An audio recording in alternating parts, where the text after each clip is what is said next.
Let's chat about alpha hydroxy acids and beta hydroxy acids and why you should consider using it. Hi, I'm Dr. Nana Bawachi, board certified lifestyle dermatologist, and today we are going to be talking about alpha hydroxy acids and beta hydroxy acids. Your skin is the largest organ and it's a barometer to your health. It's so important for you to fuel it with all the right foods, such as fruits and vegetables. Don't forget to eat the rainbow. But it's also important for you to apply products that actually keep your skin nice and healthy. Let's do a deep dive into alpha hydroxy acids. Alpha hydroxy acids are actually a group of acids that are water soluble. Examples are glycolic acid, which actually comes from sugarcane, lactic acid, which actually comes from sour milk, mandelic acid, which comes from bitter almonds, and citrus acid, which is actually from citrus. And what these acids do when you apply them to your skin is that they break up the corneocytes or the skin cells, and they break up that glue. That way you get the exfoliation. And when you get this exfoliation of your skin, you get cell renewal. So why should you use these acids? One, these acids are fantastic in the sense that they can help with brightening up your skin, so they can help with hyperpigmentation. They can also help with moisturization. Yes, lactic acid actually helps with moisturization. And because they come in different sizes, for instance, glycolic acid is at a certain weight, mandelic acid is much larger. I usually recommend mandelic acid for those who actually have sensitive skin. Ideally, when you're using acids, they can be a little bit irritating, so you want to always start off very conservatively. Maybe try the acid maybe once, twice a week, and try just a small amount, and even consider trying it on a test spot. Remember, anytime you're doing any kind of exfoliation, always consider moisturizing, and do not forget to wear your sunscreen.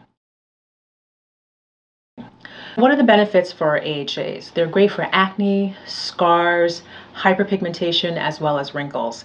They could also be used for moisturization.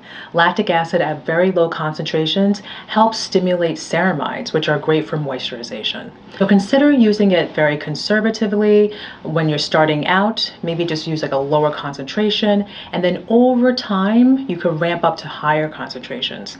The key when it comes to using these acids is to always moisturize and then always wear sunscreen. Beta hydroxy acids, an example is salicylic acid, which actually comes from the willow bark tree. What does salicylic acid do?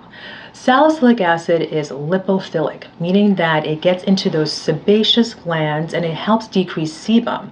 But another thing that it does is that it actually breaks up the desmosomes, which hold those corneocytes together. Desmosomes can be thought of as like bridges between these skin cells or corneocytes. So it breaks up the desmosomes, then you get that exfoliation. So who does salicylic acid benefit? If you have oily skin, salicylic acid is awesome. You could also consider it for those who have acne. That's why you see a lot of acne lines over the counter contain between 0.1% salicylic acid to 2% salicylic acid. But guess what? You can use salicylic acid for those who have psoriasis and seborrhea. Why? Because it's keratolytic. It helps get rid of the scale. Usually at that percentage, like around 6%, that's what we use for shampoos for those who tend to have seborrhea. Lastly, salicylic acid can be used for those who have calluses as well as warts. So try salicylic acid if you have any of one of those conditions.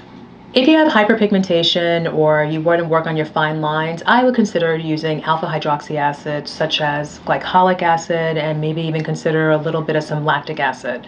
However, if you're more acne prone or maybe you have a little psoriasis, I would consider using products that contain BHAs like salicylic acid. Overall, I would always consult with the dermatologist prior to starting with any of these acids just to avoid any kind of side effects. Side effects can include irritation, stinging, burning, redness, hyperpigmentation. Plus, why not get the education so that way you know which acid is associated with the condition you want to improve.